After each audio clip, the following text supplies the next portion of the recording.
de Dios y de la patria, se abre la sesión.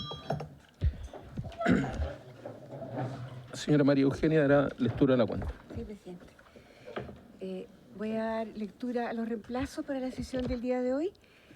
El diputado Jaime Sáez reemplaza a la diputada Camila Roja y la diputada señora Clara Zagadía reemplaza a la diputada señora Yael Yoman. El diputado Fernando Borges reemplaza al diputado don Gastón von Meulenbrock. Igualmente hay una excusa del señor ministro de Hacienda, don Nicolás Grau, por compromisos impostergables ya agendados. Y en su reemplazo confirma la asistencia del jefe de Departamento de Estudio de la edición de presupuesto, don Pablo Jorquera, aquí presente.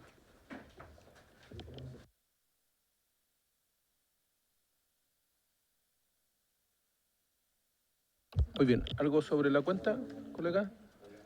¿No? ¿Varios? ¿No? Ya.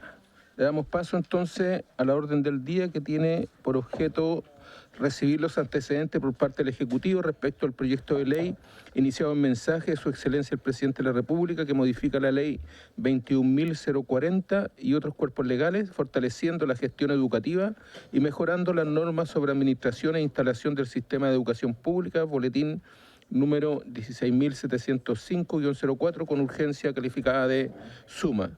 Están invitados el ministro de Educación, señor Nicolás Cataldo Astorga. Bienvenido, ministro, junto al director de Educación Pública, don Rodrigo Egaña Barahona, que está entrando, y el coordinador jurídico legislativo, don Leonardo Vilches. Bienvenido, don Leonardo, y el abogado asesor, don Juan Paillán.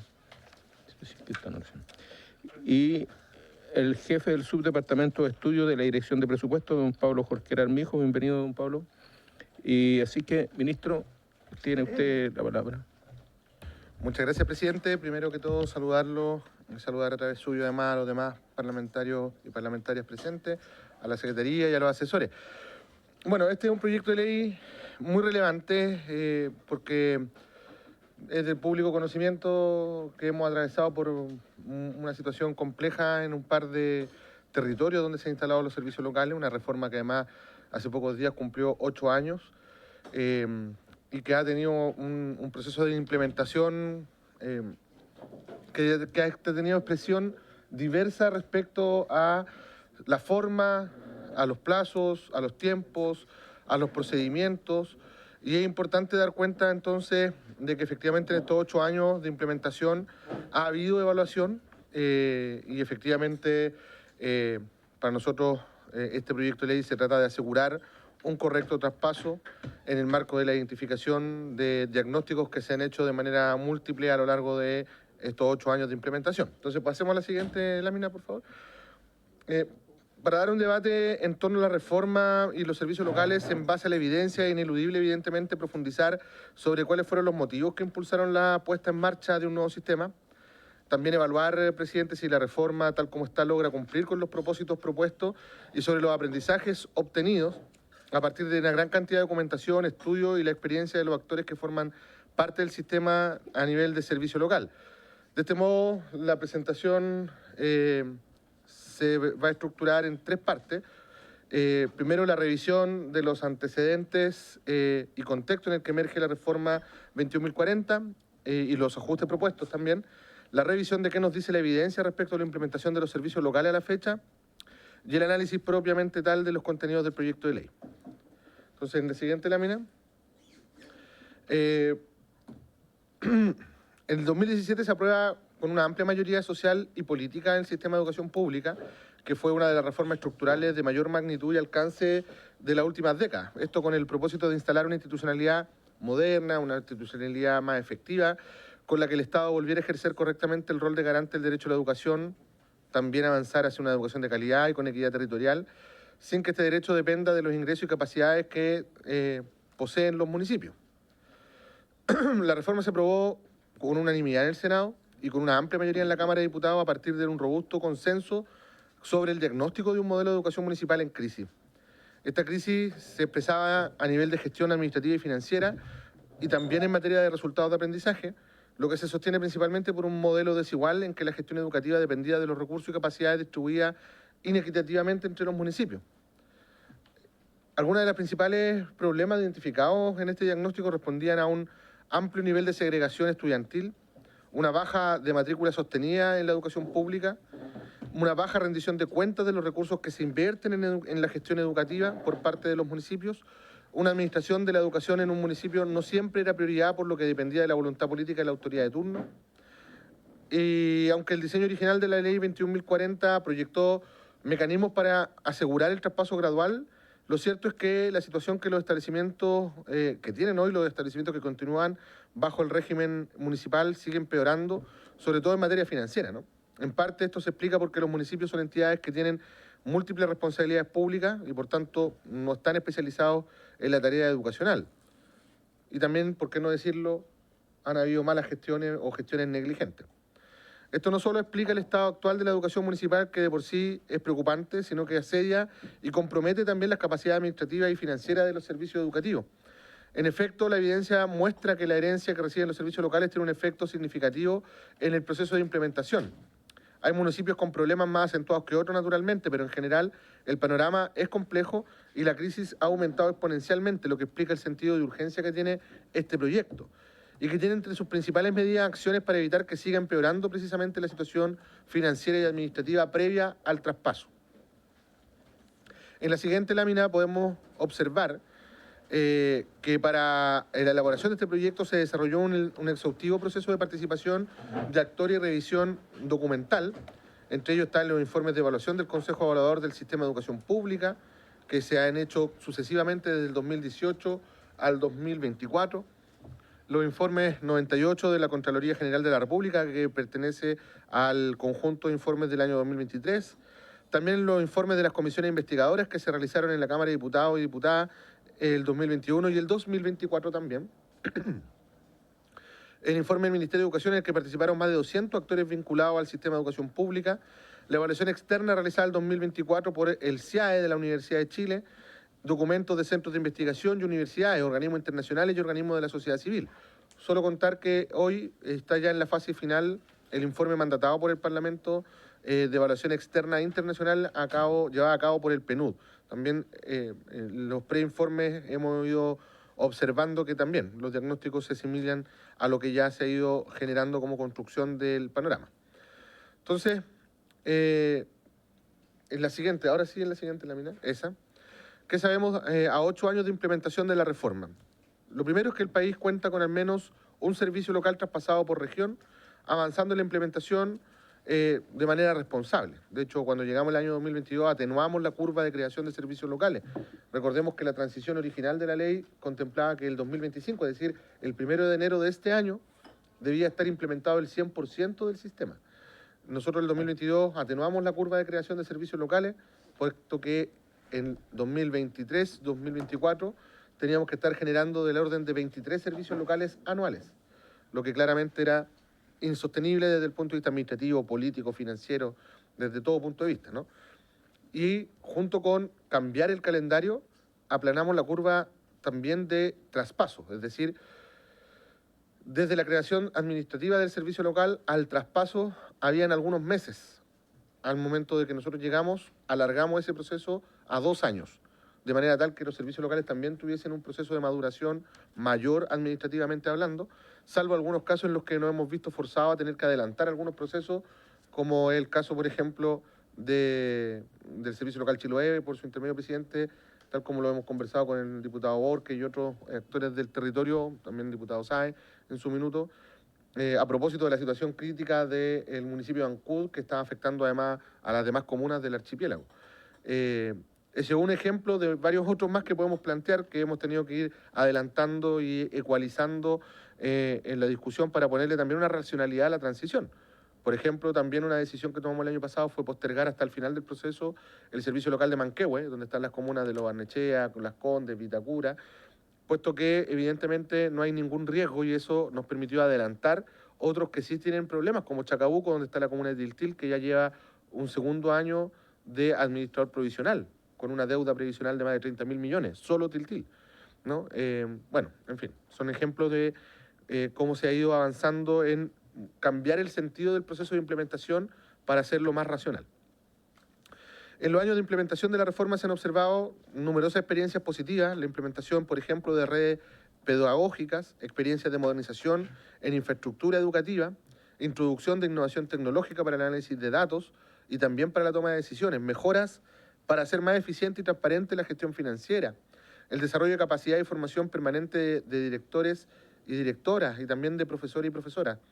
Son algunas de las buenas prácticas que vamos observando en los servicios locales a lo largo del país.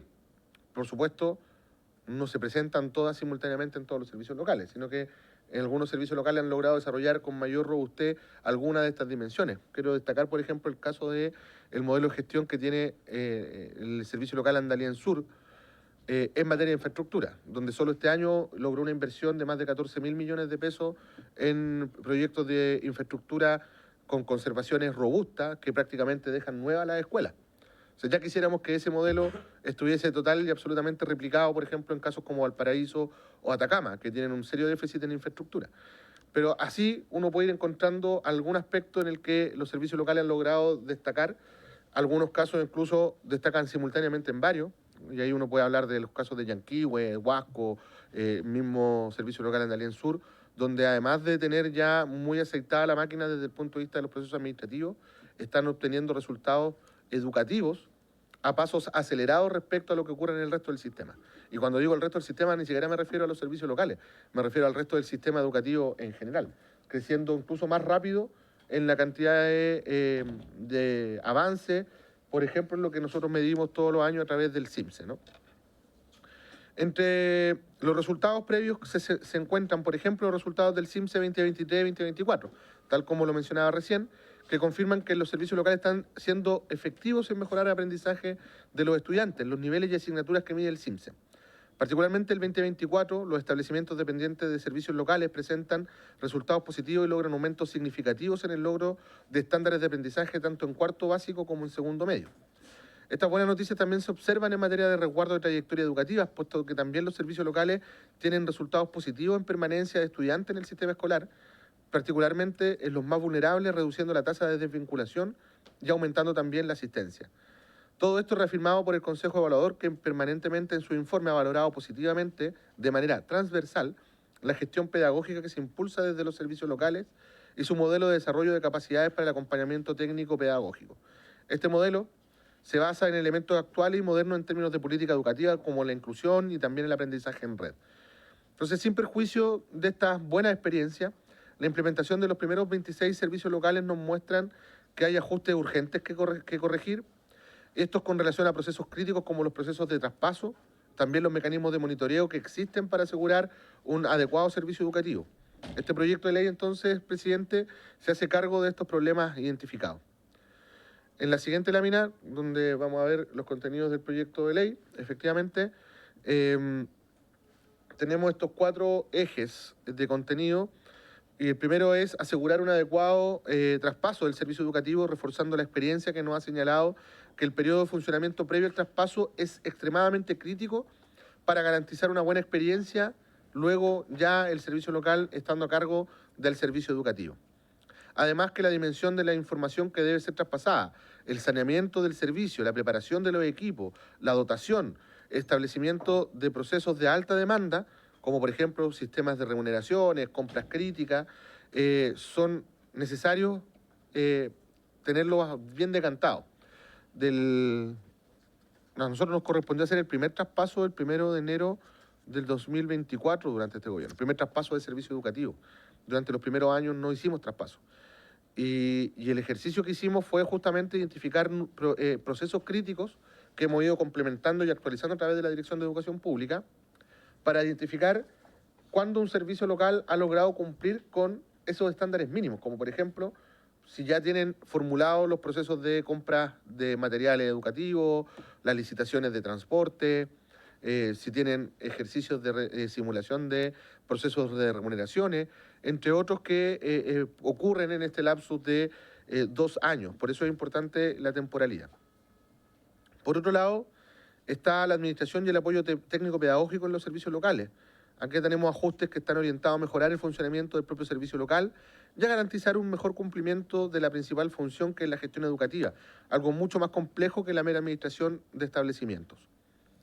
Por otro lado está el fomentar la vinculación de los servicios locales con las comunidades educativas, Y aquí lo que vemos es que la participación e el involucramiento que tienen las comunidades educativas es el corazón de este nuevo modelo de gestión que se introduce con los servicios locales, reflejando un cambio cultural de largo aliento, por lo que es necesario hacer también ajustes que faciliten el involucramiento de los actores del territorio. Por último está la coordinación y el monitoreo de los servicios locales, que ha sido materia de preocupación de muchos parlamentarios y parlamentarias, sobre todo en los territorios que han estado sujetos a conflictos y a problemas que aquejan a distintos servicios locales, los que son de distinto nivel de dificultad y de gravedad. Ahí hemos visto que es urgente reforzar los mecanismos con los que cuenta el Estado para hacer un mejor monitoreo de los servicios y reaccionar oportunamente cuando no se esté funcionando correctamente. El objetivo, presidente, es evitar errores cometidos con el modelo municipal donde el Estado no contaba con herramientas para intervenir ante una mala gestión de los establecimientos educacionales públicos. Entonces, y pasando a la siguiente lámina, la idea es avanzar a asegurar un adecuado traspaso del servicio educativo, y aquí lo primero que planteamos es la modificación de los planes de transición. Por un lado, planteamos la obligatoriedad del plan para todos los municipios o corporaciones municipales que presten servicio educacional previo al traspaso, incorporando también nuevos deberes en ello. Asimismo, precisamos las obligaciones de elaboración, seguimiento y fiscalización de cada plan de transición. Por último, se determina también en los contenidos con claridad la responsabilidad del alcalde o alcaldesa en la ejecución de las medidas del plan, además de la incorporación de una nueva estructura de sanciones para hacer valer su responsabilidad. Cabe señalar, presidente, que nos hemos encontrado en el proceso de transición con muchas decisiones previas al traspaso, a lo menos cuestionables por parte de las administraciones municipales, ¿no? Aparte de lo que ha sido el arrastre de deudas y situaciones de crisis, nos hemos encontrado con alcaldes y alcaldesas que hacen negociaciones con trabajadores de incrementos remuneracionales con cargo al momento del traspaso, aumentando con ello los déficits.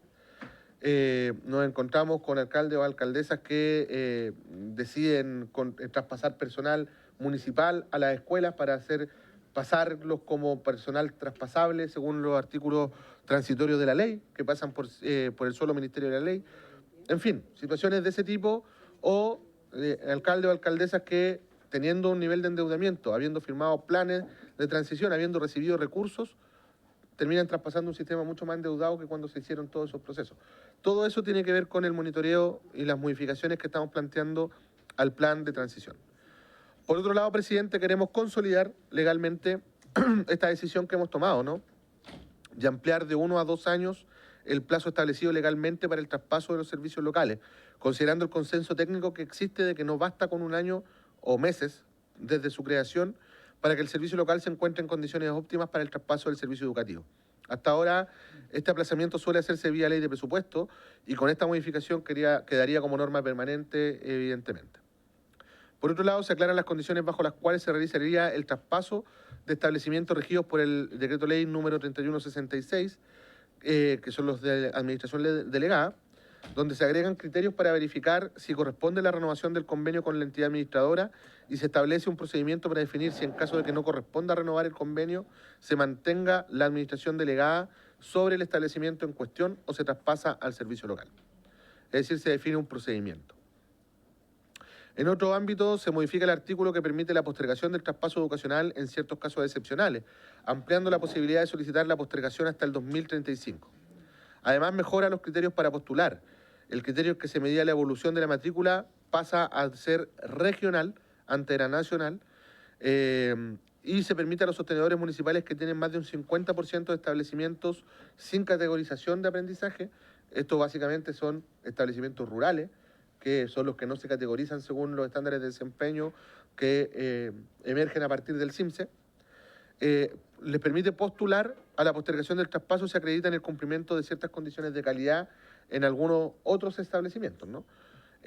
Hasta ahora, por ejemplo, está la aplicación de esos criterios, dada la escala en la que se considera, nacional versus regional, o la obligación a que tengan un porcentaje alto de sus establecimientos en estándares de desempeño elevado, cuando muchos establecimientos de esas comunas no se estandarizan, no se categorizan, por la naturaleza misma que tienen, hacen que sea impracticable en muchos lugares la posibilidad de postergar, ¿no? Evidentemente, por ejemplo, en el caso de la matrícula, hoy las comunas del norte están creciendo en matrícula, producto de los procesos migratorios, mientras las comunas del sur están o estancadas o disminuyendo su matrícula. Entonces, más o menos desde O'Higgins al sur, es muy difícil que alguna comuna cumpla con los requisitos de matrícula si es que la escala es nacional. Por eso es que hemos reducido, por ejemplo, la escala a nivel regional, por tanto es comparable con la misma región, no con lo que sucede en el resto del país. Esto ha sido bien consensuado además con la Asociación de Municipios y está bien alineado. Luego se establece un bono compensatorio para los asistentes de la educación cuando se informe con menos de 6 meses de anticipación la postergación del traspaso. Esto es algo que ya se ha legislado en ocasiones anteriores en el Parlamento y obedece a que los asistentes de la educación cuentan con un estatuto que reemplaza la ley 19.464, pero ese estatuto emerge al partir del traspaso. Por lo tanto, se instaló durante los primeros años, cuando se fue postergando el traspaso de servicios locales, que era necesario compensar la expectativa que tenían los asistentes de la educación de tener incrementos remuneracionales asociados al estatuto, y por eso que ya se ha legislado en un par de ocasiones anteriores este bono compensatorio y ahora se deja regulado ya definitivamente por ley. Se mejoran también los deberes de los municipios, corporaciones y servicios locales que se relacionan con facilitar la postulación de los trabajadores a los concursos cerrados para desempeñarse en el servicio local, así como también de aquellos relacionados a la capacitación para el cumplimiento de funciones en el servicio una vez ya traspasados. Se adecuan también los plazos de dictación de resolución de traspaso y de decreto alcaldicio para agilizar procesos críticos del traspaso. Y por último, el proyecto de ley crea equipos regionales de la Dirección de Educación Pública en cada Secretaría Regional Ministerial con el propósito de apoyar y asesorar a las municipalidades y corporaciones en el proceso de traspaso del servicio educativo. Esto implica la incorporación de 22 profesionales grado 10 en las distintas regiones del país y también se considera un profesional grado 11 para gestionar desde el nivel central de la Dirección de Educación Pública la labor territorial del personal anteriormente mencionado. Si bien el personal es transitorio, es decir, es un personal que se extingue una vez concluye el proceso de traspaso, el informe financiero considera que finalizado el traspaso, este personal podría ser traspasado al servicio local o a otro servicio dependiente del Ministerio de acuerdo a la disponibilidad presupuestaria y a la pertinencia también de sus funciones. Es decir, se deja abierta esa puerta, sin embargo, está diseñado para que ese equipo de apoyo, una vez concluya el proceso de traspaso, se extinga. Por otro lado, en la siguiente... respecto a la administración y vinculación con las comunidades, este proyecto propone ajustes orientados a mejorar el funcionamiento del propio servicio local. Para esto se han identificado medidas y ámbitos clave. La mejora del proceso de selección de directores ejecutivos para evitar duplicación de etapas y dilación de los tiempos involucrados en el proceso. Así también se puede enviar al presidente para la selección del cargo de director ejecutivo no solo una terna, sino quizá una cuaterna, cuando hubiere más de 4 candidatos que cumplan con niveles de desempeño en el proceso concursal elevados. Además, si no se escoge un director entre la terna o cuaterna oficial entregada, puede escogerse también entre los siguientes candidatos que figuren en la nómina, sin necesidad de que el proceso de concurso se reinicie desde el comienzo. Acá sucede que muchas veces se dejan desiertos los concursos, por varias razones, no solamente porque los candidatos o candidatas que postulan no cumplen necesariamente con los estándares de desempeño esperados, ¿no? En general, el servicio civil, cuando una persona no logra llegar a notas superiores a 6, en general no recomienda los nombres, ¿no? O, por ejemplo, cuando uno quiere ampliar nómina, tampoco te propone nóminas ampliadas cuando efectivamente las notas están por debajo.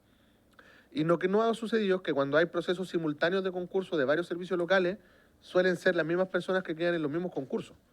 De hecho, nos pasó en algún proceso anterior postular simultáneamente a varios servicios locales. Por ejemplo, nos pasó hace un par de años atrás que habiendo 4 o 5 servicios locales por nombrar director ejecutivo, eran exactamente las mismas personas y ya cuando había que llegar al 4.º servicio local no tenías candidatura. En alguna pudiste ampliar nómina porque habían candidatos con buenos puntajes, pero en otros no, y se tuvo que declarar desierto simplemente porque ya no había más candidatos. Entonces, efectivamente, se propone una mejora en ese sentido. También se modifica la norma de responsabilidad de los directores ejecutivos de los servicios locales para efectos de permitir que se les aplique, además de la remoción considerada en la norma actual, otras sanciones administrativas de menor entidad. Con esta norma se puede sancionar a los directores ejecutivos antes de llegar a la infracción grave, lo que debería servir también como un desincentivo a seguir cometiendo faltas por un lado, tener esa sensación un poco de invulnerabilidad de los directores ejecutivos, hasta llegar al punto de ser parte de un procedimiento también de remoción. Acá es un poco graduar de mejor manera cuál es la estructura sancionatoria de los directores ejecutivos, porque hoy día o es un sumario de destitución o nada. Entonces, no hay nada intermedio cuando hay fallas administrativas que no necesariamente tienen que devenir en un proceso de destitución, permitiendo las sanciones, permitiendo acumular también procesos sancionatorios de menor cuantía que eventualmente puedan terminar con una destitución también, ¿no? Es decir, es asimilar un poco más la realidad del director ejecutivo a la del estatuto administrativo que regula a la mayor parte de los funcionarios públicos, sino a todos. Porque este es un caso muy especial. Y de hecho, tal es el caso de servicios locales como Valparaíso, como Atacama, como Colchagua, en los que el sumario de destitución, por la complejidad y la extensión que tiene, se ha alargado tanto que ya llevan años suspendidos de las funciones, a la espera del sumario, pero recibiendo remuneraciones. Hoy día, buena parte de sus sumarios ya están en la Contraloría General de la República para toma de razón, proceso que tampoco es expedito, también lleva meses en la Contraloría, ¿no? Entonces, efectivamente, acá estamos frente a un cambio que creemos es necesario. También define las oficinas locales y asegura su creación ante el cumplimiento de ciertos criterios objetivos relacionados a la conectividad, distancia, tiempo de traslado. Los parámetros bajo los cuales su creación se vuelve obligatoria se determinarán en un reglamento, pudiendo de todos modos crearse cuando se estime adecuado por razones de buen servicio. Acá estamos objetivizando algo más lo que ha sido un gran debate, sobre todo en territorios de difícil conectividad, que es la creación de oficinas locales. Acá lo que estamos diciendo es, bajo ciertos parámetros de distancia, conectividad u otros, se tiene que crear sí o sí una oficina local. Lo que no obsta que, por decisión administrativa y de política y de buen servicio, un servicio local podrá crear oficinas locales en otras circunstancias, pero a lo menos estamos regulando las condiciones mínimas sobre las cuales debe existir una oficina local que acompañe al servicio local para la gestión de las funciones. También se define claramente la competencia de la Unidad de Apoyo Técnico Pedagógico y de la Dirección Provincial de Educación en materia de apoyo técnico pedagógico. En este sentido, estamos frente a una de las controversias históricas de la discusión de la educación pública, ¿no? ¿Cuál es el papel de la DEPROV? ¿Cuál es el papel de la UATP? Y en este sentido, la UATP de cada SLEP será la encargada de llegar a los establecimientos educacionales y, por su parte, la Dirección Provincial gestiona directamente con los servicios locales los asuntos de índole técnico-pedagógica que provengan del Ministerio de Educación. Acá es importante porque yo vi en el informe de recomendaciones que sacó un consejo asesor de la Dirección de Presupuesto la recomendación de suprimir las direcciones provinciales, dado que había una duplicidad de función con las unidades técnico-pedagógicas de los servicios locales. Y yo lo quiero decir con mucho respeto, pero eso es no comprender cómo funciona el sistema educativo. Porque las direcciones provinciales tienen competencias que van mucho más allá del acompañamiento del sector público. También tienen labores respecto al mundo particular subvencionado, que incluso desde el punto de vista de la dimensión numérica del sistema es más grande que el sector público. Entonces dejaríamos sin ningún tipo de orientación y acompañamiento técnico-pedagógico a la mayor parte del sistema si suprimimos las direcciones provinciales. Por otro lado, el Ministerio de Educación es el órgano rector del sistema según el sistema de aseguramiento de la calidad. Y se desconcentra a nivel provincial para el acompañamiento directo de las escuelas a través de las direcciones provinciales. A diferencia del SLEP, que es el sostenedor, no es el órgano rector del sistema, sino que es el sostenedor de las escuelas, que tiene una labor de acompañamiento técnico-pedagógica porque es un órgano especializado. Eso es parte de las decisiones de política pública que se tomaron hace 8 años atrás para crear los servicios locales y por tanto requieren recibir apoyo técnico-pedagógico del órgano rector del sistema, que en este caso es el Ministerio, tal como lo recibe un establecimiento particular subvencionado de cualquier tipo. Puede ser de la CIP, puede ser de Belén Educa o puede ser un sostenedor individual. Todos reciben acompañamiento, por ejemplo, para formular, alinear e implementar los planes de mejoramiento educativo de la ley CEP. Eso es esencial de la labor de un director provincial o de una dirección provincial. Y eso se hace a través de lo que antes se conocía como la supervisión, hoy más conocido como apoyo a la mejora, ¿no? Entonces es determinante comprender que no hay tal duplicidad, sino que más bien hay un empalme entre la labor rectora del Ministerio de Educación respecto a la labor de provisión de servicio educativo que le corresponde al servicio local. No sé qué pasó, se reinició el computador. ¿Tienes la...? Sí. Está en mi correo. Está en mi WhatsApp. No, tranquilo.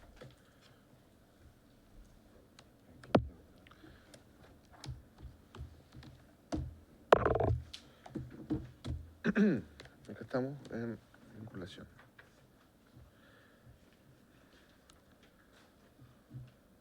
Más adelante. Ahí. Acá está. Luego, también,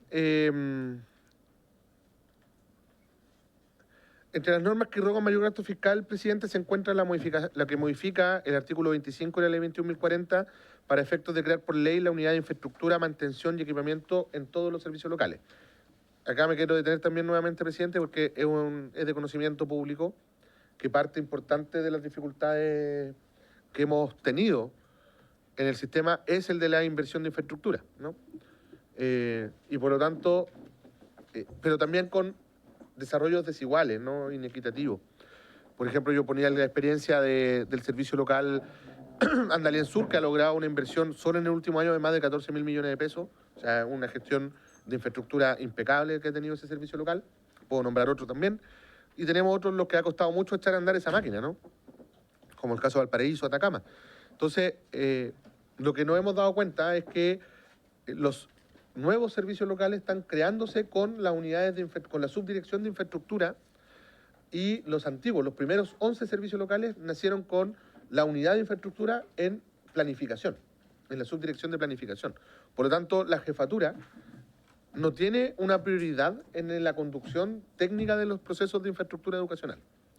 Lo que estamos haciendo ahora es proponer la creación de la subdirección de infraestructura sin que esto signifique mayor dotación, sino que traspasando la dotación que ya tienen en infraestructura en la unidad de planificación, pero sí creando el cargo de la jefatura, ¿no? Y ese es uno de los elementos que tiene mayor gasto fiscal, que son los 11 grados de jefatura en los 11 servicios locales iniciales que no cuentan con esta unidad.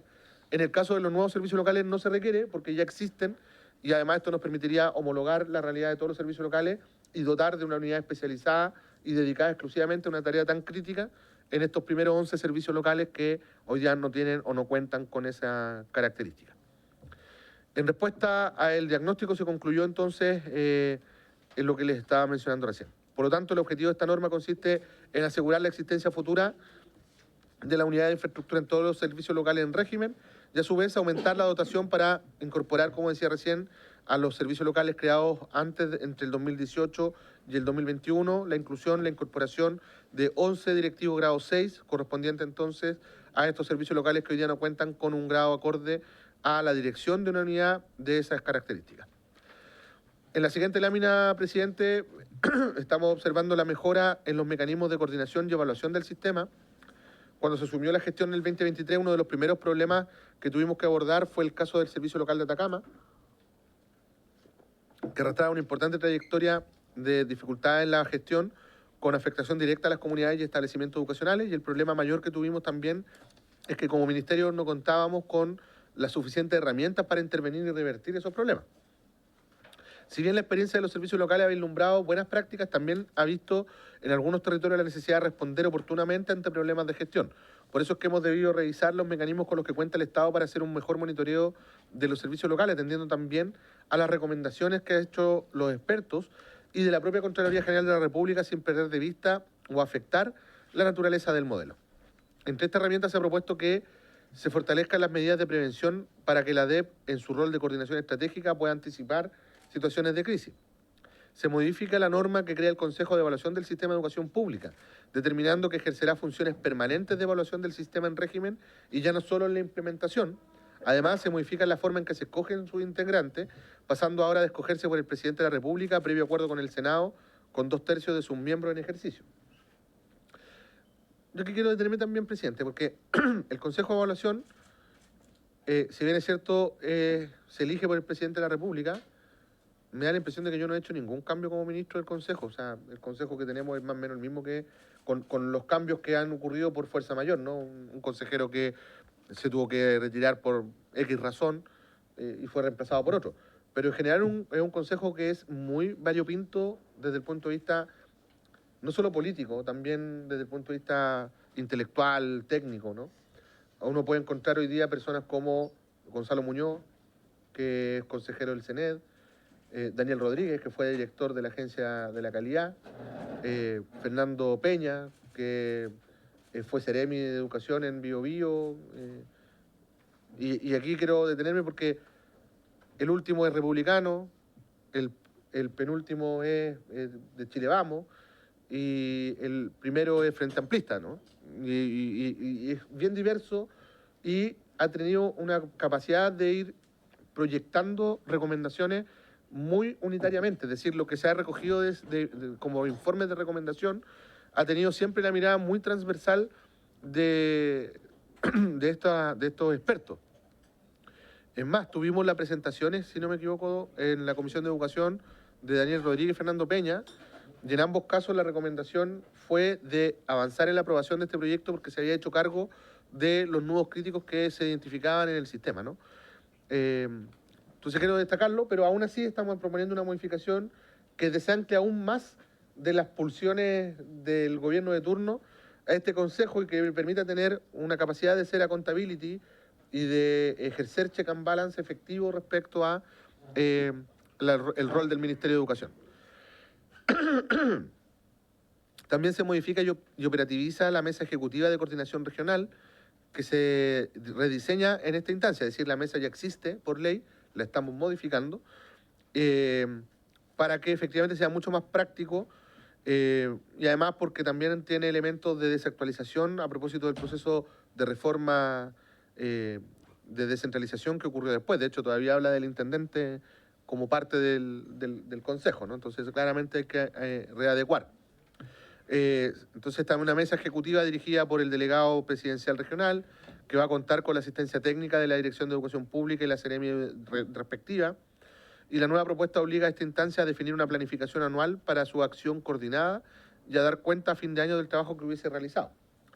Esto es súper importante porque este es el espacio donde se van a encontrar servicios que son determinantes para que el traspaso se haga de manera adecuada. Estoy pensando, por ejemplo, en el papel que juega bienes nacionales respecto a la determinación del linde, regularización de propiedades antes del traspaso, que han generado dificultades en algunos lugares donde se han traspasado iglesias, se han traspasado plazas, estadios, porque no hay división de los terrenos, ¿no? Y por lo tanto, como son parte de la escuela, en estricto rigor legalmente se va con la escuela, teniendo que luego ir corrigiendo cómo se desarrolla eso. Solo pongo el ejemplo de bienes nacionales para mostrar que esa coordinación previa es muy necesaria y útil. No es más burocracia, porque a veces se tiende a pensar, claro, está este nuevo espacio, que no es un nuevo espacio en realidad, ya existe, solo que lo estamos haciendo mucho más operativo, con funciones, pero además también con rendición. Es decir, tienen que dar cuenta de su trabajo anual porque es un órgano que está mandatado a apoyar el proceso de transición.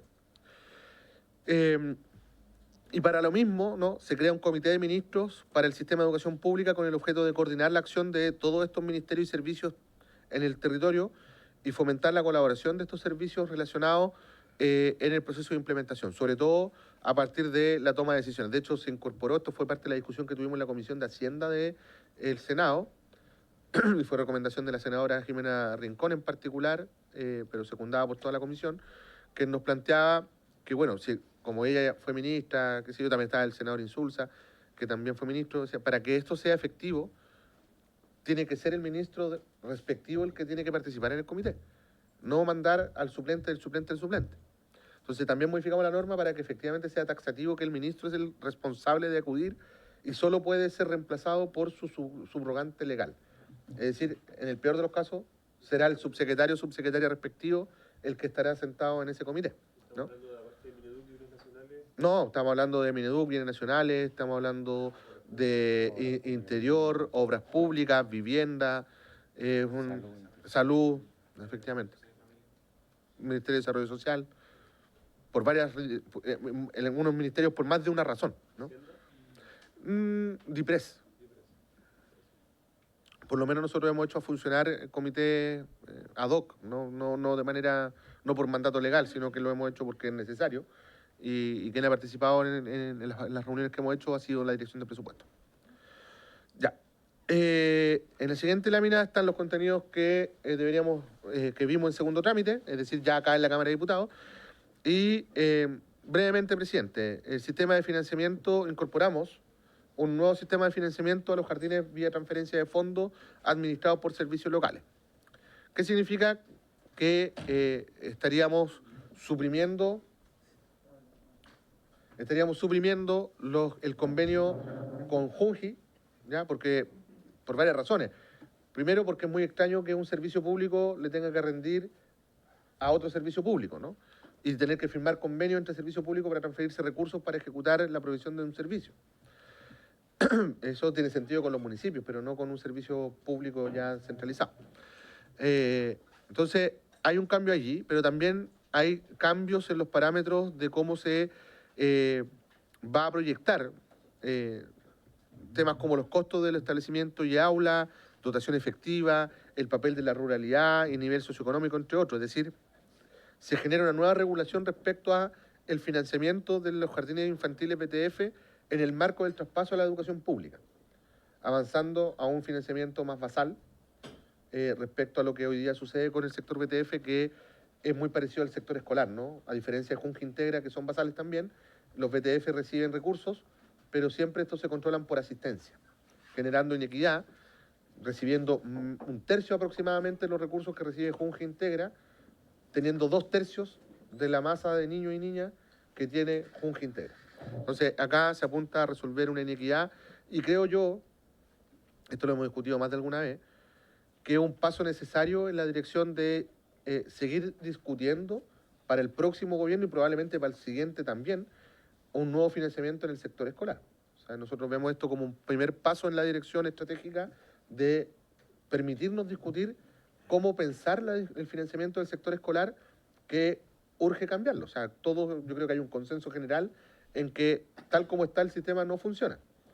Me refiero al sistema de financiamiento. Claro, el tema es que técnicamente llegar a una conclusión de cómo debería ser un nuevo modelo es muy difícil, no solamente por razones técnicas, para ser muy sincero también, presidente, por razones políticas e ideológicas. Pero tenemos la obligación de ponernos de acuerdo. Acá es más sencillo resolver ese problema.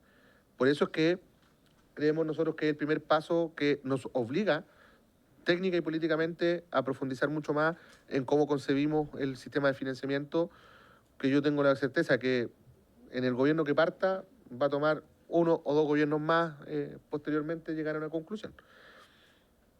Por otro lado, presidente, también está la bonificación de zona para los asistentes de la educación que se desempeñan en servicios locales y en establecimientos de administración delegada. Este ha sido un compromiso al que llegamos como Ejecutivo en el marco de la discusión de la Ley de Presupuesto del año pasado. Esto fue incorporado en protocolo de acuerdo con el Parlamento y materializamos el acuerdo con ellos. Se trabajó técnicamente y una vez que llegamos al acuerdo incorporamos la norma en el proyecto de ley, porque obviamente el lugar adecuado para hacer esa modificación, toda vez que el Estatuto del Asistente de la Educación es el estatuto que se activa con la educación pública. Por otro lado también, esto es súper importante. Ustedes recuerdan que hace algunas semanas atrás aprobamos la ley, el proyecto de ley, de requisitos de pedagogía. Y uno de los temas que nosotros planteamos para abordar el tema de los déficits, sobre todo a propósito de las escalas, me refiero a que en algunos territorios nos sobran profesores y en otros nos faltan profesores. Entonces, claro, a nivel nacional quizás tenemos profesores suficientes, pero no están distribuidos de manera adecuada. Lo que estamos haciendo es que permitimos el movimiento, el traslado de profesores entre servicios locales sin que estos partan de nuevo con sus condiciones laborales. Me refiero a que se concibe finalmente como una dotación nacional al profesor, profesora, del sistema de servicios locales, permitiendo que, por ejemplo, en Atacama, donde faltan profesores de historia, y en Valparaíso, donde sobran profesores de historia, profesores se puedan movilizar desde Valparaíso a Atacama para cubrir esos déficits sin que un servicio tenga que incurrir en desvinculaciones y pago de indemnizaciones, y el otro incurrir en contrataciones nuevas que en ambos casos significa siempre un mayor gasto fiscal. Entonces, esto permite es mover el stock de docentes de un lugar a otro, siempre que sea en la red de servicios locales, porque es una red, ¿no? Es una muy buena cosa, de hecho ha sido bien recibido por los profesores también, porque es una oportunidad de desarrollo muy relevante, sobre todo porque lo que impide muchas veces que los profesores se mueven de un lugar a otro es que, claro, piensa el profesor, llevo 15 años, tengo no sé cuántos bienios, he mejorado mis condiciones, si me voy a la comuna que quiero irme o al territorio al que quiero irme, parto de cero. Y si es que encuentro trabajo también. Entonces ya la primera dificultad es encontrar trabajo y luego la otra dificultad es cómo comienza nuevamente, sobre todo cuando ya tiene 15 años de ejercicio profesional. O sea, una persona que ya tiene más de 40 años, ¿no? Entonces, efectivamente, pasa a ser relevante esta norma que debería apuntalar el tema del déficit en una parte, ¿no? Queda poquito. Deme 5 minutos. No, 5 minutos. Es que es grande el proyecto. Luego está la norma de incidencia financiera, presidente. Acá, en la siguiente lámina. Ahí está. En el marco de todo el análisis que hemos hecho, se ha estimado que las normas con incidencia financiera corresponden a la referida a la unidad de infraestructura y al fondo de infraestructura escolar, a la bonificación de zona de los asistentes a la educación, a la conformación del equipo regional de apoyo a la implementación de los servicios locales, a los cambios al Plan Anual de Desarrollo Educativo Municipal y el Plan Anual y rol fiscalizador de la Superintendencia, y al Fondo de Apoyo a la Educación Pública que se extiende, porque el FAEP legalmente termina este año. Este es el último año que por ley existe FAEP. Entonces tenemos que extenderlo porque si no vamos a generar un grave perjuicio en el mundo municipal y en el mundo SLEP. Respecto a la unidad de infraestructura, mantención y equipamiento, en la siguiente lámina, los contenidos, la creación de la unidad en los servicios locales se formaliza legalmente y por lo tanto esta unidad le corresponde una aplicación presupuestaria focalizada, dado que la creación de dicha unidad ya había sido considerada administrativamente en los servicios locales constituidos posteriormente del 2022. El requerimiento presupuestario entonces se circunscribe únicamente a las cortes anteriores, que en temas de personal incorpora un total de 11 profesionales grado 6 en la escala única de remuneraciones para la conducción de esta unidad.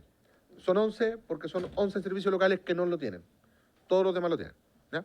Entonces es algo muy preciso que homogeniza el resto de los servicios locales. Por otro lado está el Fondo para la Infraestructura Escolar. Esta es una de las mayores implicancias financieras de este proyecto, se relaciona con la ampliación del fondo para asegurar la inversión permanente de infraestructura en el sistema de educación. Desde la perspectiva del gasto del Ejecutivo, los recursos asociados a este fondo son considerados actualmente en primer lugar, la asignación de mejoramiento de infraestructura escolar pública, servicios locales, que está en la Ley de Presupuesto 2025 con 47.436 millones, en la Ley de Presupuesto 2026 con 51.905 millones. También está la asignación de mejoramientos de infraestructura escolar pública, que en el año 2025 fueron 99.000 millones y en el año 2026 son 68.694 millones. Ambas asignaciones suman en el presupuesto 2025 un total que supera los 147.000 millones de pesos y en el presupuesto 2026 va a superar los 120.000 millones de pesos. Por lo que regular este artículo permite que se está haciendo ahora, no irroga un mayor gasto el que actualmente se asigna en las leyes de presupuesto sucesivas. Pero sí se crea el fondo que permite la ejecución de una forma distinta. Creo que lo hemos conversado en esta comisión. Es el modelo que avanzamos con Desarrollo País y que tiene ya una experiencia práctica en el caso de la escuela Robinson Crusoe Juan Fernández, que debería partir ahora la instalación de primera piedra. Por otro lado, está la bonificación de zona, que es para los asistentes de la educación que se desempeñen en los servicios locales como en establecimientos de administración delegada, es decir, 3166, cuyo financiamiento será de cargo de los respectivos empleadores. El cumplimiento de compromisos legislativos, nosotros logramos llegar a este acuerdo con los asistentes de la educación, puesto que, como mencioné anteriormente, fue parte del protocolo de la ley de presupuesto del año en curso. El costo fiscal estimado se proyecta en un gasto de 15.139 millones en régimen. Digo en régimen porque opera una vez traspasado el servicio local respectivo y no es para todos los servicios locales, sino que solo aquellos que correspondería a territorio con bonificación de zona. Por otro lado está el equipo de apoyo a la implementación de los servicios locales, que estos que se instalarían en las Ceremis como parte de la estructura de la Dirección de Educación Pública, y que el objetivo es brindar apoyo y asesoría a los municipios y corporaciones en el proceso del traspaso al sistema de educación pública. Una cosa que no hemos dado cuenta, presidente, es que todos los municipios nos piden permanentemente mucho apoyo y acompañamiento en el proceso de transición. Porque hay que resolver estos temas. O sea, que, por ejemplo, para levantar las nóminas, para levantar la información de derechos, para revisar todo lo que tiene que ver con la gestión de propiedades. En la formulación al final del día de los decretos de traspaso, que contienen mucha información, implica muchas veces mucho trabajo en los equipos y estar desplazándose de un lugar a otro, y los municipios permanentemente nos están pidiendo como especies de ejecutivos de cuenta que les ayuden en esas gestiones. Sobre todo en aquellos municipios que por tamaño tienen menos capacidad profesional y técnica. Hay algunos municipios que son muy autovalentes en eso, pero la mayoría no tienen personal suficiente ni capacitado para eso. Entonces, estos equipos se considera 22 profesionales grado 10 que están instalados en todas las regiones y un coordinador grado 11 para el nivel central. Este es el equipo que, una vez terminado el proceso de traspaso, está contemplado que se extinga. O, según disponibilidad presupuestaria, puedan ser traspasados a cualquier otro servicio del Ministerio de Educación o sus asociados. Pero en principio está considerado que se extinga porque el propósito es acompañar la transición. Es el propósito inicial y principal de este staff de personal que estaríamos incorporando. Por otro lado, en la lámina siguiente, claro, del PADEM al plan anual. El PADEM, recordemos, es el plan que se constituye todos los años por parte de los municipios para la educación, que define sus propósitos, sus objetivos, cómo se van a alcanzar, para lo cual se definen las dotaciones a través de la planificación de los planes de estudio, es decir, las horas necesarias para cubrir las distintas asignaturas en los distintos niveles según la cantidad de establecimientos y la matrícula asociada a ellos. Eso es como en síntesis. Y el plan anual es su equivalente en el caso de los servicios locales, como instrumento de gestión. Entonces, lo que se busca acá es orientar a focalizar los esfuerzos en aspectos técnico-pedagógicos durante el proceso de creación y traspaso del servicio, es decir, ir empalmando lo que se va haciendo en el PADEM municipal antes del traspaso con lo que debería ser luego la planificación del servicio local post-traspaso. También la idea es darle continuidad a procesos educativos para resguardar la coherencia y la continuidad del PADEM y del plan anual que se encuentren en curso al momento del traspaso. Se propone la conformación de un equipo de apoyo desde el nivel central, que esté mirando este empalme. Y acá se considera una dotación de 4 profesionales de grado 14 en el nivel central de la DEP que estén solo en este proceso de empalme de ambos instrumentos. Esto requiere igual de una precisión técnica relevante. O sea, la formulación del PADEM, si bien es cierto, no es ingeniería nuclear, sí tiene la complejidad técnica normativa necesaria. Por ejemplo, un municipio que entra en un proceso de racionalización de dotación, para hacer ese proceso de racionalización, lo que debe hacer es suprimir horas. Para suprimir horas, tienen que tener muy claramente establecidas cuáles van a ser las cargas de horas que se va a requerir para cada asignatura y en cada nivel. Y para eso, saber cuántos docentes necesito. A partir de ello, recién puedo determinar cuántos docentes se podrían ir del sistema. Eso hay que empalmarlo además con otras medidas de gestión. Por ejemplo, ¿cuántos docentes saco vía ley de retiro? Porque al docente que le suprimo hora, tengo que pagar indemnizaciones. ¿Cuántos docentes están, no sé, con salud incompatible y recuperable? Y así ir monitoreando cómo vamos haciendo este ejercicio de racionalización. Yo estoy solo señalando un aspecto de lo que es posible hacer en el marco de la formulación del PADEM. Por eso es que es un ejercicio técnico que tiene una complejidad. No es, insisto, de una excesiva complejidad, pero efectivamente, no, y si se aplica mal, puede tener también altas consecuencias. Como por ejemplo, quedar por debajo de la necesidad de cobertura de horas de docentes para poder cumplir el plan de estudio. Lo que llevaría, por cierto, un incumplimiento legal desde ese punto de vista. Por ejemplo, es el debate que tenemos hoy día en el servicio local de Iquique. Un servicio local que, planificado teóricamente, tiene menos disponibilidad de horas que la que va a requerir, producto de que en este minuto están entrando nuevos postulantes a escuelas en Alto Hospicio, que es lo que ha sucedido todos los años. Es un territorio que está creciendo exponencialmente respecto a lo que pasa en el resto del país. Y lo que es una buena noticia, pero con esa complejidad aparejada, ¿no? Luego, en la siguiente lámina... no, devolvámonos. Ya, esto en régimen tendría entonces un costo para el año 2026 de 142 millones de pesos. Luego, en el caso del fortalecimiento de la superintendencia, este otro tema relevante, presidente, acá la idea es que la superintendencia pueda tener un rol mayor en la fiscalización de los planes de transición, reconociendo entonces que en estos planes se juega buena parte de que el traspaso sea saneado, sea ordenado, sea limpio, y es por eso que se les da nuevas atribuciones a la Superintendencia de Educación. Estas funciones asociadas están establecidas en la elaboración anual de un programa específico de fiscalización, como también la mantención de un registro actualizado de todos los planes de transición que están en ejecución, de modo tal que se puedan evaluar y eventualmente también sancionar.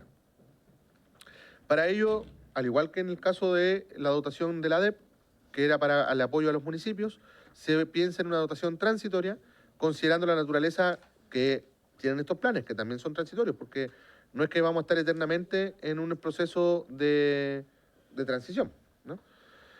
Para ello, entonces, se contempla personal de apoyo grado 13, cuya dotación va a ir disminuyendo progresivamente en la medida en que van ocurriendo los traspasos, ¿ya? Acá se amplían las funciones también derivadas de los cambios en materia de rendición de cuentas. Se atribuyen nuevas tareas a la superintendencia en el marco del fortalecimiento de los procesos de rendición de cuentas de los servicios locales. Aumentan las exigencias de transparencia para los servicios locales también.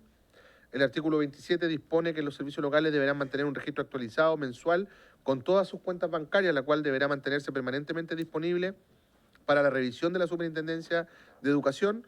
Y se consideran 10 profesionales de grado 13, que como decía recién, van a estar a cargo de la fiscalización de todo esto y disminuyendo a medida que se van traspasando.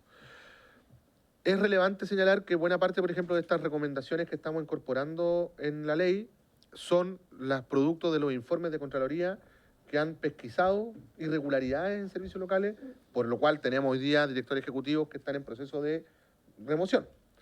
Entonces, para hacernos cargo de lo que nos dice la Contraloría, es que estamos proponiendo estas medidas, ¿no? Por último, presidente, y con esto termino para que podamos iniciar el intercambio, se amplía el funcionamiento y entrega del FAEP hasta el final de la transición propuesta, que es el año 2029, considerando para este efecto, presidente, un monto anual de 100.000 millones de pesos, habida cuenta de que este fondo partió con más de 300, casi 350.000 millones el 2018, y que paulatinamente fue disminuyendo en el tiempo hasta que llegamos a los 100.000 millones actuales, y con el hecho de que este año además desaparece ya de manera legal, a menos que aprobemos esta norma que lo extiende hasta el final de la transición. Eso, presidente, es lo que podemos informar y agradecemos el espacio para poder iniciar este intercambio. Muchas gracias. Gracias, ministro. Partimos entonces. No sé si alguien tiene alguna duda. Diputado Sáez. Gracias, presidente. Gracias al ministro por la presentación exhaustiva. Tengo dos preguntas inicialmente. La primera, ¿cuáles son las razones para flexibilizar en casos, usted decía en casos excepcionales, una postergación, entiendo que hasta 2035, si no me equivoco, estaba marcado en la presentación? Y la otra pregunta, que me parece requiere un poco más de conversación, a propósito de lo que usted señalaba como tener un staff o una correcta administración del stock de docentes a nivel nacional. La región en la que yo vivo y el distrito al que represento, el 26, tiene la particularidad de tener dos servicios locales. Uno que ya está en régimen, que es el servicio local de Chiloé, con todas las complejidades que tuvo en su instalación, se tuvo que adelantar. Y otro que está a puertas de entrar en régimen, que es el de Reloncaví. Y ambos tienen como característica común la dispersión geográfica, islas, etcétera. Y una cuestión que he podido pesquisar durante estos años, por ejemplo, en la comuna de Chaitén, la Villa Santa Lucía, que fue arrasada por un aluvión hace hartos años atrás, que cobró la vida de más de 20 personas y desaparecidos todavía. Hay una escuela que se tuvo que reconstruir, pero donde la permanencia de los profesores es de meses y no hay viviendas. ¿Está considerado dentro de este proyecto de ley, así como ocurre en salud, por ejemplo, que hay viviendas para, o antiguamente habían viviendas para los profesores en escuelas rurales, normalmente pegadas a la misma escuela? ¿Qué pasa en zonas extremas donde hay una alta tasa también de licencias médicas, donde cuesta mucho reemplazar a los maestros? Y donde finalmente, por ejemplo, el acceso a vivienda se termina transformando en un obstáculo porque los arriendos son impagables y finalmente no es negocio para alguien que, no sé, desde la quinta región se traslade a la provincia de Palena a hacer clases, termina saliendo para atrás. Si está considerado entonces de algún modo poder cubrir esa necesidad para asegurarnos de que efectivamente exista permanencia en la ocupación y si es que puede existir también algún tipo como de staff de suplentes, es decir, se me enferma un profe una semana por una neumonía, va a estar 2 semanas de baja, no tengo que contratar a otro por 2 semanas con todo lo engorroso que es ese proceso, sino que tengo un staff más localizado de profesores que están, por así decirlo, en la banca, esperando ir a la cancha en cualquier comuna o establecimiento del servicio en cuestión. Esas son las preguntas, presidente. Santana. Gracias, señor presidente. Saludar por su intermedio al ministro, al director de la ADEP. Tengo algunas consultas que realizar. La primera de ellas, en función de la presentación, tiene que ver con el asunto de las oficinas locales, ¿no? Las oficinas locales formaban parte, señor presidente, de la ley, o sea, forman parte de la ley, eso existe, ¿no? Cuando se crearon los servicios locales siempre se pensó de que en aquellos territorios que se encontraban alejados de la institucionalidad central se podrían crear oficinas locales. En el caso de Atacama, por ejemplo, que hay 2 servicios locales en la región, uno de ellos es el servicio local de Atacama que aglutina a 2 provincias, es un territorio que amerita justamente tener oficinas locales porque las distancias que hay entre una comuna a la capital central es bastante grande y hay una carencia de servicios también en la otra provincia, que es la provincia de Chañaral. Entonces, a mí me surge una duda porque acá se hablan de criterios objetivos, ¿no? Pero al mismo tiempo la norma lo que dice es que los servicios locales podrán solicitar al Ministerio de Educación. Entonces a mí me da la impresión de que esto queda igual como hoy día funciona. Pero más allá de que el asesor, digamos, me mueva la cabeza, yo puedo mover la cabeza con muchas cosas que dicen acá, pero quiero terminar. Y a mí me da la impresión de que como son criterios objetivos, me cabe la pregunta, ¿por qué el Ministerio de Educación no establece desde ya cuáles van a ser los territorios en donde radican las oficinas locales? Porque de lo contrario, en esta solicitud que hacen los servicios locales al Ministerio de Educación, yo podría pensar de que todos los servicios locales de educación del país van a solicitar la presencia de oficinas locales. O podría pensar de que esto no va a cambiar en nada de cómo funciona hoy, es decir, que la ley contempla oficinas locales, pero sin embargo estas no funcionan como debiesen ser. En el caso particularmente de Atacama, yo conozco funcionarios y funcionarias que se desempeñan en el marco de estas oficinas locales, pero esas oficinas locales no existen. Es decir, son funcionarios que radican su labor, por ejemplo, en la delegación presidencial o en el municipio, y no tienen las condiciones para poder responder a las comunidades educativas que, producto de la postergación del aislamiento, requieren de este servicio. Eso como una primera cosa. Lo segundo es que, señor presidente, a mí me parece, se hablaba de un fondo de infraestructura, 147.000 millones de pesos. Yo recuerdo que en el caso de Atacama, el Liceo de Paipote costó 15.000 millones de pesos. Es decir, estos son 10 colegios. O 15 colegios. Es un fondo, yo entiendo, digamos, las necesidades presupuestarias, pero me parece que es un fondo completamente insuficiente desde el punto de vista de la urgencia que existen en el país. Lo tercero, que es una consulta, tiene que ver con la asignación a los asistentes de la educación. Porque yo entiendo que esta asignación con el acuerdo que se llegó con los dirigentes responde a un porcentaje del salario de los asistentes de la educación. En algunos casos yo entiendo que es 25%, en otros casos yo entiendo que es 35%. A mí me gustaría preguntar, en el caso puntual de la región de Atacama, particularmente por los asistentes de la comuna de Copiapó y de Tierra Amarilla, ¿qué porcentaje van a recibir respecto a esto? Y lo último que yo quería decir, señor presidente, es que yo también echo de menos acá un marco regulatorio para efectos de los directores de establecimiento. Mire, en el caso de la región de Atacama tenemos un director que había cumplido labor, entiendo yo, en el Servicio Local de Educación de Valparaíso, mire, curiosamente hay varios dirigentes que han sido designados como directores en la región de Atacama, curiosamente. Y se están haciendo concursos en establecimientos educacionales cuyos directores han mejorado el rendimiento CIMSE notoriamente en los últimos 2 o 3 años. Entonces yo planteo esto porque en una ocasión, señor presidente, en la Comisión de Educación, yo denuncié de que el actual director del Servicio Local de Atacama está haciendo una persecución de algunos directores con buenos resultados en el CIMSE. Y eso pareciera ser que nadie lo regula, pareciera ser que nadie lo norma.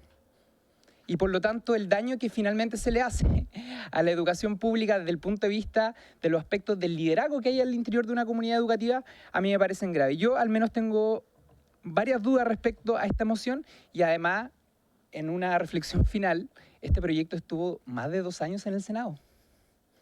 Y estamos en el mes de diciembre del año 2025. A 2 meses de que termine esta administración y se está legislando a través de un proyecto de ley de uno de los temas que a mi juicio, en materia de educación pública, es de lo más importante. Diputado Cifuentes y de ahí diputado Borges y diputado Donoso. Sí, gracias, presidente. Tengo varias preguntas y observaciones que hacer, pero en primer lugar quiero felicitarnos de que estemos al menos discutiendo, a pesar de lo que dice nuestro colega, que estemos a última hora. Pero esto es una cosa urgente de resolver porque yo creo que todos hemos vivido en nuestras regiones el desastre que ha significado la implementación de los servicios locales. En algunos más, en otros menos, pero efectivamente yo creo que aquí hubo un problema de diseño. El principal problema de diseño que tiene este proyecto es que no tiene un responsable político. Los servicios locales no dependen de una autoridad política. Dependen de un director de servicio. Yo perdí la pelea hace años atrás y nosotros siempre propusimos de que esto fuera de cargo del gobernador regional y que fuera el gobernador regional el jefe directo del director del servicio local. Porque se requiere que una autoridad política se haga cargo de la educación. Esto es una cuestión evidente en cada uno de los territorios. No conozco un país donde no haya una autoridad política que se haga cargo de la educación y que el ciudadano sea capaz de evaluar a esa autoridad electa. Entonces, desgraciadamente aquí nuevamente no hay espacio o no hubo espacio para la discusión de esta materia. Pero bueno, eso es ya es una cuestión más estructural, ¿no es cierto?, que no está incluido en la filosofía con que se hace este proyecto. Pero sin embargo hay cosas bien interesantes aquí que son muy necesarias y urgentes de implementar, porque si no vamos a seguir implementando servicios locales que parten con una cojera. El sistema de infraestructura, el ministro aquí planteó hace unos meses atrás este modelo más innovador que no se ve reflejado acá. Entonces, a lo mejor puede que esté considerado y no esté bien detallado, pero me gustaría que pudiésemos conversar respecto a esto, porque tiene razón el diputado Santana, 150.000 o 140.000 millones de pesos para infraestructura educativa son absolutamente deficientes. Entonces, ¿cómo hacemos un modelo que recoja, digamos, la imperiosa necesidad que tienen estos establecimientos, no solo de mantenciones estructurales, sino de mantenciones permanentes? La gran oferta que había aquí es que se iba a mejorar todo el sistema de administración de los edificios. Recuerden ustedes que la queja que había contra los municipios, que estaban todos los vidrios rotos en las escuelas, que costaba mucho mover a un auxiliar para cambiar un vidrio, en fin. Bueno, nada de eso ocurre aquí todavía. No hay un sistema, al menos en el SLEP de Coquimbo. Yo diría que el SLEP del Elqui está partiendo con bastante más ventajas que lo que se instaló el anterior, en fin. Pero uno nota que nada de eso está resuelto. Y aquí pareciera que tampoco está resuelto, a menos que esté más detallado y no lo hayamos escuchado en la presentación del ministro. Entonces yo quisiera, presidente, hacerle a usted una pregunta más directa respecto de cuál es la estrategia y cómo vamos a tratar este proyecto, porque como yo veo aquí, requiere de tiempo, requiere de que le dediquemos varias sesiones, digamos, para analizar, ojalá con la mayor profundidad posible, cada una de las implicancias que son muy necesarias por lo demás. Bueno, antes de continuar, tendamos 5 minutos para terminar las preguntas. No vamos a alcanzar, ministro, a responder, pero para que se lleve todas las inquietudes y bueno, vamos a seguir dándole el debate de acuerdo a la necesidad que tengamos. Así que no duden en eso. Lo importante, claro, es la urgencia, y lo otro importante también que haya disposición a que sesionemos la cantidad de veces que sea necesario hacerlo. Pero solo una cosita muy breve. ¿Sí? No me voy a referir a las demás preguntas porque las podemos No, pero faltan 2 más. Por eso estaba pidiendo acuerdo. Pero si pudiese, ¿Mm? 2 segundos. Ya. Eso no... Sí, extendamos 5 minutos. Sí. Presidente, sí, yo antes vamos a acumular todas las preguntas y las vamos a traer con respuestas en la próxima sesión. Sin embargo, yo también quiero ser enfático. O sea, más allá de los tiempos que pueda haber estado en una cámara o en otra, lo cierto es que sí se ha discutido mucho este proyecto y se ha ido construyendo un acuerdo. Y la construcción de acuerdos para un tema tan controvertido como este no son fáciles. O sea, lo que quiero decir es que en el Senado lo sacamos con unanimidad de las 2 comisiones y de la sala. Lograr la unanimidad para una política pública con toda la crítica que ha tenido, con toda la visibilidad de los problemas que le ha aquejado, créame que no es sencillo. Sobre todo cuando además como Ejecutivo nosotros tenemos minoría, no solamente en la sala, sino que además en las 2 comisiones. Entonces, los tiempos que estuvo fueron los tiempos que requerimos para madurar este proceso. Porque no es juego, esto no es un juego, esto no es un tema en que uno le pueda ir poniendo urgencias para avanzar más rápido en la tramitación. Eso puede poner en riesgo todo. Y lo que está en riesgo es finalmente la administración del sistema de educación pública. Entonces, llegamos acá en el momento en que pudimos llegar, no en el momento en que queremos llegar. Sin duda me hubiese gustado hacerlo antes, pero solo recordar que yo tuve que presentar un proyecto nuevo al que originalmente ingresó al Senado. O sea, tuvimos que partir prácticamente de cero en formular un nuevo proyecto de ley y comenzar a tramitarlo desde cero. Eso, presidente. Muy bien, me gustaría que se lleven las preguntas del diputado Borges, diputado Donoso. Sí, gracias, presidente, por su intermedio al ministro. Yo estuve en algún momento con el SLEP de Chiloé y me gustaría saber por qué se implementó en enero de este año 2025. Y quiero coincidir con lo que dice el diputado Cifuentes por su intermedio, presidente. ¿Qué tipo de evaluación va a tener el director ejecutivo y este SLEP que ya está terminando el año?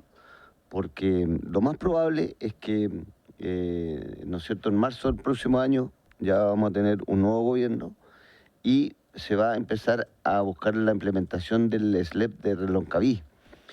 Y con el SLEP de Reloncaví tenemos más dificultades. Mire, yo he estado en Chaitén, en Futalefú, en Alto Palena y en Gualeguay. Y es mucho más complejo que las 40 islas habitadas que tiene el archipiélago de Chiloé. Entonces me gustaría ver si es que va a haber algún tipo de evaluación. ¿Alguien va a evaluar lo que se hizo con el SLEP de Chiloé? Y me gustaría saber si esa evaluación la podemos tener antes de empezar a implementar el SLEP de Reloncaví, porque hay mucha expectativa, estimado ministro, por su intermedio, presidente, en la provincia de Palena con el SLEP que viene desde Puerto Montt. Pero para Puerto Montt, para Yanquihue Sur, no hay problema. Perdón, para Yanquihue Norte, pero para la provincia de Palena sí va a haber problemas, porque todo se va a centralizar lo más probable en la capital regional, que es Puerto Montt, y que van a tener problemas para llegar hasta la provincia de Palena. Así que, y también me gustaría hacer otra pregunta. Usted dijo, en la primera intervención dijo que habían grado 6 que iban a incorporar. ¿Y cuánto gana un grado 6? ¿Cuánto es el monto de un grado 6? Eso, presidente, muchas gracias. Diputado Donoso. Gracias, presidente. Tengo 3 dudas. Una me llama la atención esto de poder traspasarse funcionarios entre SLEP como que fuesen de una administración única, ¿no? Porque sería como que de los municipios de Arica pase sí, pero estoy haciendo un símil. Como que un funcionario municipal de Arica pase a Talca. No veo dónde está la coordinación que permita hacerlo con facilidad, o esto siempre nace del profesor, digamos. Porque si no hay alguien que diga, me falta alguien en Arica, no hay alguien que esté arriba, digamos, y voy a tomar al que está sobrando, no sobrando, pero que está disponible en Talca, ¿cómo lo veo? Básicamente es el mismo profesor el que dice, me quiero cambiar, porque no veo no veo cómo podría pasar. Entiendo que facilita una parte del problema, pero no veo cómo se implementa aquella situación. Entonces, hay algo ahí que quizás hay que revisar o no entendí bien. Lo otro son el por qué no, o sea, le damos la posibilidad de postergar el ingreso al SLEP a ciertos municipios. Vamos dilatando esta situación. Pero ¿por qué no entregársela definitivamente? Hay municipios que lo han hecho mal, hay otros que no lo pueden hacer, qué sé yo, pero hay algunos que lo hacen bien y lo quieren seguir haciendo bien. Definieron como política de ese municipio hacer bien las cosas en educación y ciertamente en educación, como en todas las cosas que uno busca calidad, entre más cercana esté la administración, mejor calidad va a obtener. Entonces, ¿por qué no darle la posibilidad a esos municipios de mantener? Y que no sea simplemente una postergación. Y el otro punto, ¿por qué no también dar la posibilidad a los SLEP de delegar la administración a entidades públicas o privadas? Mantener esa posibilidad de que, por ejemplo, una fundación pueda tomar la administración por delegación del SLEP. Sigue el SLEP teniendo la responsabilidad, o un municipio o alguna entidad que tenga buena capacidad en un territorio o lugar determinado. Eso, presidente. Diputado Santana. Muy cortito, presidente, era a propósito de lo que decía el ministro. Mire, yo no tengo problema con que un proyecto, y sobre todo cuando son proyectos muy importantes, se tramiten durante un largo periodo de tiempo en una corporación. Si el problema es cuando se tramitan 2 años en el Senado y se espera que la Cámara de Diputados lo despache en 3 meses. Y además, entre otras cosas, porque luego de la tramitación en el Senado, el Ejecutivo ingresó 2 oficios con varias indicaciones, lo cual me hace presumir a mí de que el acuerdo al cual se refiere el ministro, por su intermedio presidente, posteriormente fue modificado o fue incorporado. Bueno, yo al menos me rijo por las reglas de la tramitación legislativa y yo entiendo que cuando uno ingresa indicaciones, se modifica lo que una Cámara aprobó. Y esas son las reglas que rigen al Parlamento. Claro. Bueno, pueden ser también acuerdos que hayan salido del... Sí. Sí. Diputado Sáez, la secretaria va a explicar una cosita cortita, pero diputado Sáez primero, para que terminemos, pues ya nos pasamos. Sí, gracias, presidente. Una última pregunta para la próxima. En el caso del SLEP Chiloé, ha tenido que cargar con una mochila financiera añadida, digamos, que tiene que ver con convenios colectivos bastante irresponsables que realizaron algunos municipios, precisamente con asistentes de la educación, con salarios que son absolutamente fuera de toda lógica. ¿Eso se regula en este proyecto? ¿Cómo eventualmente se podría alivianar esa mochila? O si se va a judicializar ese tipo de casos, me gustaría poder tener una mirada también al respecto. La señora secretaria va a aclarar una cosita sobre la presentación y el informe financiero. Sí, a ver, ustedes tienen 8 informes financieros que les fueron entregados. Al respecto, les ruego solo considerar el 185 del 7 del 2025, que es el último. ¿Por qué? Porque es sustitutivo y tiene precisamente el gasto final, porque el gasto final de la presentación está en pesos del 2024, ¿ok? Este es el 185, el 185. de los 8 que tiene. Claro, y en esos 8 van a ver cómo fue cambiando vía indicación, y por eso al final es el sustitutivo. Del 8 de julio del 2025 están. Exacto, ahí todos. Ese es el último. Listo. Muchas gracias. Gracias, ministro, por haberse cumplido el objeto de la sesión. Esta se levanta.